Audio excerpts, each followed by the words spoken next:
बहादुर कहानी, जो अमरकांत जी द्वारा लिखित इस कहानी में आधुनिक भारत के छोटे से परिवार का परिवेश बताया गया। परिवेश का मतलब होता है वहाँ का रहन सहन। और ये कहानी बहादुर नेपाल का 12-13 वर्ष का लड़का है। एक लड़का रहता है 12-13 वर्ष का, जो इस कहानी का नायक है। नायक का मतलब होता है हीरो, इंग्लिश में बोलते हैं। उसके पिता की युद्ध में मृत्यु हो चुकी थी, मतलब उसके पिता की एक युद्ध होता है उसमें मर चुके होते। माँ की पिटाई से परेशान होकर वह घर से भागकर एक मध्यवर्गीय परिवार में नौकरी कर ली।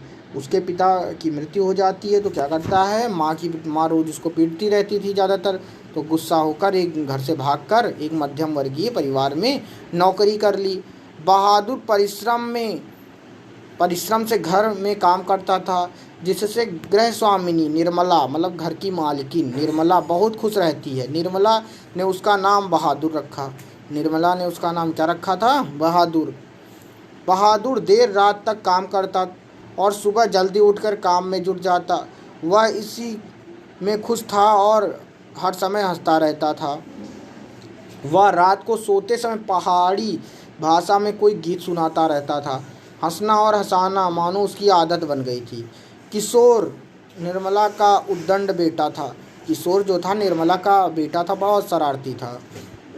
उसने अपने सारे काम बहादुर को सौंप दिए। अपने जितने भी काम होते सारे बहादुर से करवाता था। मतलब यदि बहादुर से उसके काम से तनिक सी भी असावधानी होती थी तो उसकी पिटाई हुआ करता था। मतलब अगर बहादुर कोई काम कर रहा है, गलत हो गया, तो उसका बेटा किशोर जो रहता था बहादुर को पीटता था। पीटकर बहादुर एक कोने में चुपचाप खड़ा हो जाता था। कुछ देर बाद पूर्ववत काम करने लग जाता था। एक दिन किशोर ने बहादुर को सुअर का बच्चा कह दिया।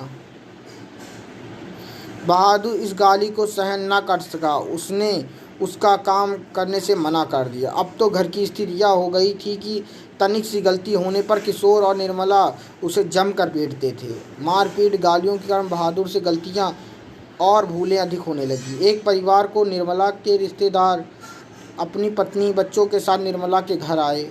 अचानक उस रिश्तेदार की पत्नी नीचे फर्श पर, देखते हैं दोस्तों, फर्श पर चारपाई और उसके कमरे के अंदर कुछ ढूंढने लगी। पूछने पर बताया कि उसके 11 रुपए खो गए, जो उसने चारपाई पर ही रखे थे।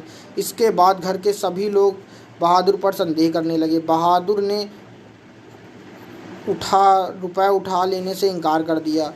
सभी ने उसको खूब पीटा और पुलिस को सुपुर्द मतलब दे दिया करने की धमकी भी दे दी। पुलिस को दे देंगे ऐसा उसको बताया।